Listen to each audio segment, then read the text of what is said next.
When seeing UniFi Gateway's zone-based firewall feature, most people's responses were very positive. It seems to be a very exciting way to simplify the firewall configurations. However, right after you start doing some customizings to the zones or policies, you will realize right away it's not very easy to do any changes. Due to the nature of different type of zones, for example IoT, different people have different requirements. So I understand it's hard to deliver a predefined zone such as IoT to meet everyone's requirements. That's why it's not included in the 6 pre-existing zones. However, if I were the software architect of Ubiquiti, I would deliver multiple templates for one type of zone. For example, IoT, for example, UniFi Protect, and for each variant of a type of zone, I would give it different flavors so that people can pick the ones which work for them.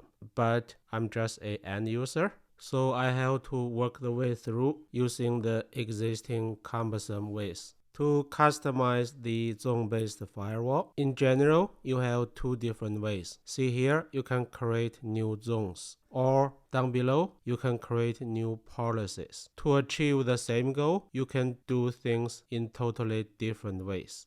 I plan 2 videos to talk about that.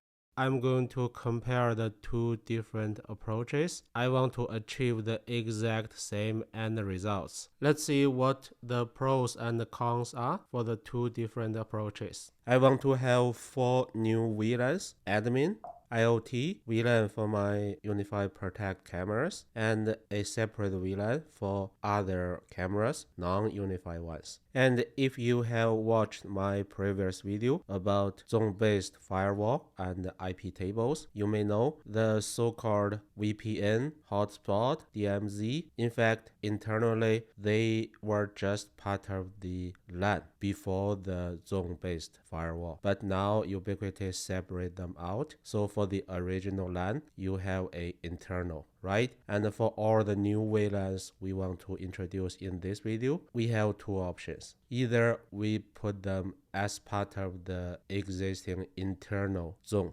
then we define new policies to achieve our security requirement. Another approach is we introduce a separate zone for each of them. So let's start from the second idea. Let's create new zones for them. In network settings, you can see I already had the 4 new VLANs created from VLAN 40 to VLAN 70. And the VLAN 1, the default network, is a pre-existing one. On the screen, you can see I have 6 terminals. They are for different VLANs. In the video, I'm going to use them to validate the firewall result. The approach we are taking now is to create new zones for the 4 VLANs. So let me go to security. Here we have the 6 pre-existing zones. Let's create new zone. Let me start from admin and VLAN 40.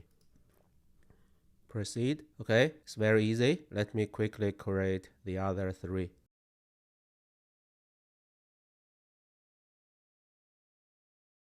Okay, now I have 4 new zones and I assigned the dedicated VLANs to them. At this moment, if we go to the matrix, you can see it's automatically expanded by 4 new rows and 4 new columns. So all of a sudden, the matrix has become even more overwhelming. But a good thing is, by default, for all the new zones you created, the default policies, they are always block all, which is a perfect choice made by Ubiquiti. That's safe and leaves less room for disaster. Of course, for internet and gateway accesses, the default roles are enabled. That makes sense. Now let's change the default block all policies so that we can tailor the access to meet our needs. Let me start from the internal zone. If you click on the internal zone, you can see there's no way to rename it. But in my current scenario, I really don't like the name internal. I would rather call it regular, normal, or even default. because you can see it only contains the default network. Of course, I don't like the existing default access for internal zone. So for each new VLAN, I already prepared a separate slide for its desired access. Let's see what I want for this regular VLAN, the default VLAN. I don't want it to access admin. As we mentioned, by default, we have the block all rule, right? I'm good with this red one. Then what about regular to itself? Here it says allow all. I'm good with that. And then when it comes to regular to external, to internet, see what's the existing one? It's allow all and block invalid traffic.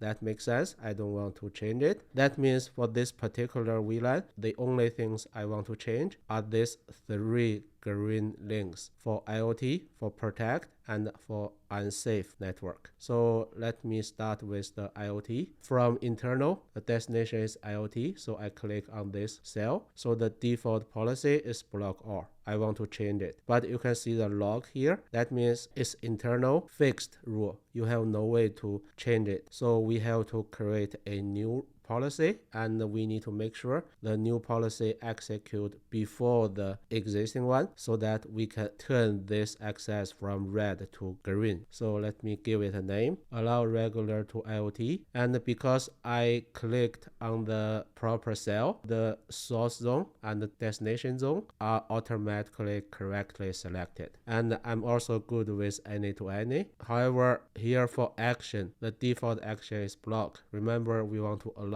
all, right? So I need to change it. And see here, this checkbox, alter allow return traffic. You will see the effect later. So I'm good with this new policy, add policy. Yeah, it's done. See, now instead of saying red color, here we have a new policy and it's automatically put before the existing one. So we are good with the sequence as well. And then let me quickly finish the protect and unsafe zone as well. They work in the exact same way because we want to achieve allow all, right?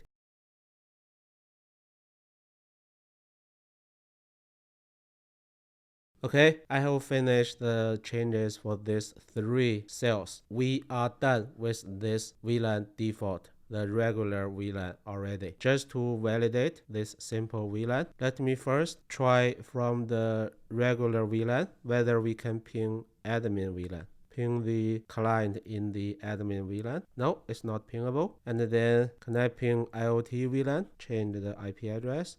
Yes, it's pingable. Can I access internet?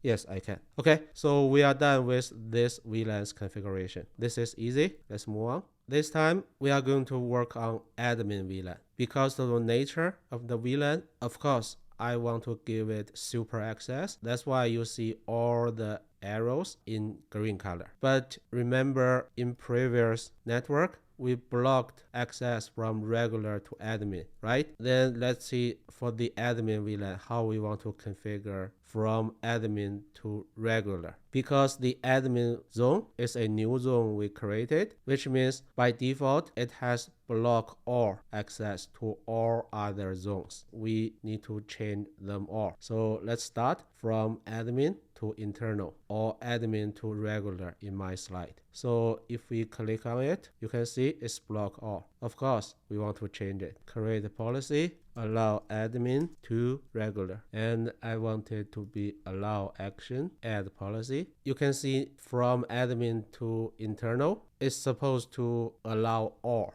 right? But in our previous setup, for regular network, we block all from regular to admin, which means if admin needs to access anything in regular, yes, it is able to reach out to regular, but the return traffic will be blocked due to our block all policy, right? So let's see whether it's really the case. From the admin VLAN, let me ping the regular VLAN. Yep, it's pingable, which means the return traffic is able to get back to admin. Why? What happened? If we check the from internal to admin again, see, we didn't touch this part. Before working on admin zone, this cell was showing block all, the red one. but now it's changed automatically. See, there's a new built-in policy added, and it's showing the lock icon, right? What is it? It allows admin to regular, and it says it's return. Why this policy was added? That's due to the checkbox we made when we create another policy. Let me show you. Remember, from admin to internal, we changed this cell. We created a new policy, allow admin to regular, right? By default, when you choose the action allow, this option is automatically selected. Auto allow return traffic. For our particular case, because we allow admin to regular, it will automatically add a new policy in another zone to allow the return traffic. Because of this checkbox, we end up with this new policy from internal to admin. The return traffic is automatically allowed. I really like this feature because it saved us a lot of manual work. Job well done, Ubiquiti. Okay, we already validated. We successfully achieved this green link, right? Then for IoT, protect, unsafe, I'm going to quickly create 3 new policies to enable these 3 green links.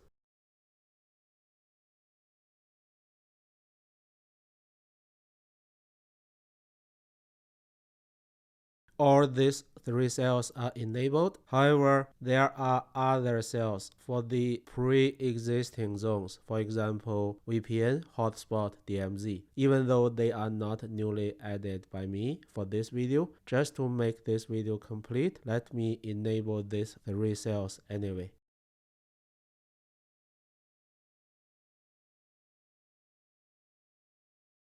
So now you can see for the admin zone, the only remaining red one is this particular one, admin to admin. And you know what? The default setting is really confusing or alarming. It says block all. But of course, for admin zone, we wanted to be able to access itself, right? Then what's going on here? Here we are talking about the zone. People may simplify it, thinking, okay, one zone is only corresponding to one VLAN, right? No, in real world, you may have multiple VLANs in one zone. If that's the case, the firewall policies you define here from admin to admin will be effective, because for inter-VLAN routing, your router will still handle it. But in our particular case, in this video, for admin zone, we only have one VLAN. So what is showing here is misleading already, because from this admin VLAN 40 to itself, the traffic won't go through router. So no matter what you show here, it doesn't matter at all. Even though you see block all here, it's a red color, don't think, okay, admin cannot access admin. No, it's not the case. We can easily validate that by using another machine in admin VLAN. So in the rightmost terminal, as you can see, it's in subnet 40, the admin subnet. If I try to ping the second terminal, which is also in admin VLAN, see, it can be reached, no problem. Okay, now we have finished the admin zone. Let's move on. IoT zone is a tricky one. On one hand, by default, I don't want it to be able to access other VLANs, which means the default firewall policies blocking all already work for me. On the other hand, we also want to prevent a device within IoT VLAN to access other devices in the same IoT VLAN. How we can do that? First, let's see, now I haven't made any changes to IoT zone. Let's see whether most accesses already work for me. So from the IoT VLAN, let me ping admin. No, I cannot access. What about protect VLAN? No, I cannot access. What about regular VLAN, the default network? No access. And what about internet? Because it's IoT, right? There's an I in it. Ping 8888. Okay, yes, it's able to access internet. It seems we are all good, right? But hold on a second. In the right mode terminal, let me show the current IP address. Yeah, it's in VLAN 50. It's in IoT VLAN, right? What if I ping the third terminal, which is also in IoT?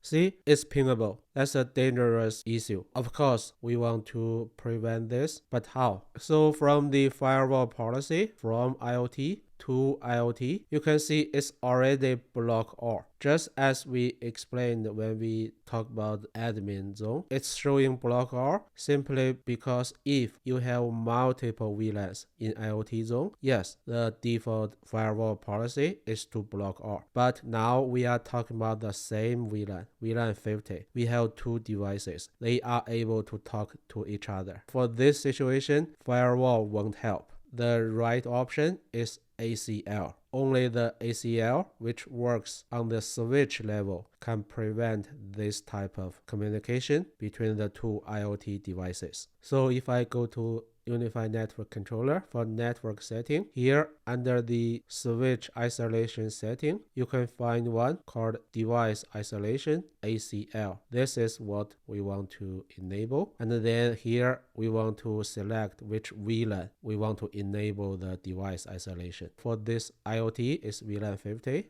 Let me choose it. Save it, apply changes. What the system does is it will enable the ACL rules in each switch so that the two devices from the same VLAN will be isolated. Let's see now after we enable the device isolation whether we can still ping each other from IoT VLAN. So in the very last terminal, let me ping the other IoT device again.